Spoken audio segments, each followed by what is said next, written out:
Press play on the box. Press play on the box. Revolution. All right now. Revolution. All right now. Revolution. All right now. Revolution. All right now. Revolution. My name is Russell Shokes III. I'm the son of Russell Maroon Shokes, who's a political prisoner out of Philadelphia. My dad was incarcerated because him and his comrades went down to shoot a police officer. There was an Amadou Diallo style shooting where a cat was young and he was joyriding a car and he ran in the back of his mom's alley kitchen and the cops shot him in front of his mom. And so the whole neighborhood was outraged and they went to retaliate. But it went retaliating, being part of the Black Panther Party, being part of the BLA, Black Liberation Army? Actually, this was prior to them merging with them, and they had a small organization. So what year was this? This was, I would say, probably 68 or something like that. Or 69, something like that. Right. And so, was he arrested immediately, or? No, he wasn't. At some point, he went on the run for 2 years. Okay. As his comrades were caught on the scene almost. Right. And he was on the run for 2 years and went to New York and lived in the underground in New York for 2 years. Right. And so, when and how did he get caught? I guess he got caught 1970? 70, 71. Okay. And basically, was he caught here in Philadelphia, or was he? He was caught here in Philadelphia. He was making trips back and forth to see his family. Okay. His moms, his aunts, his sisters, you know. How did he become politicized? How did he become, I mean, was he always?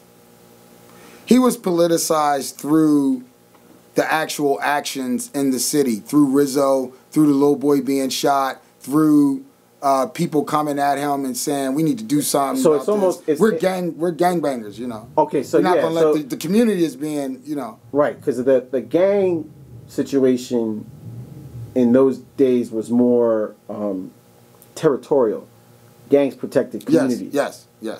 So it was this guy lived in the community. He lived right around the corner. So he was part like that. We knew him. Right. We didn't know. My dad knew him. Right. And so they felt compelled. They were politicized through the bathing. Right. Of the, by living it. Yeah, by living it. And they formed organizations, Black Unity Council, Buck, organization. One of the first organizations that him and my aunts were involved in was called the Black Unity Council, or the Buck. Right. And the Buck merged with the Black Panther Party. And actually, the Black Panther Party recognized the Buck as really militant. Right. And they sought them out as a part of their military wing. So your dad really. So this action was more of a politicized gang action in the terms of gangs, not in terms of like the Black Liberation Army or the Black Panther Party or any other right, military or militant actions. Yes, and a lot of that came after the fact. Right. Wow. Yeah, That's they were. heavy. Yeah, they were already organized in a certain type of way, and they were already being terrorized in the community. Right. And they were figuring ways to try to deal with that. Right. It's because there was no other options. The police were. I mean, it was Rizzo time, and yeah, you know, it wasn't just because you were still in a car and joyriding. You're just getting bopped upside the head just because. Yeah, it's like when that famous essay that Amiri Baraka wrote about bebop.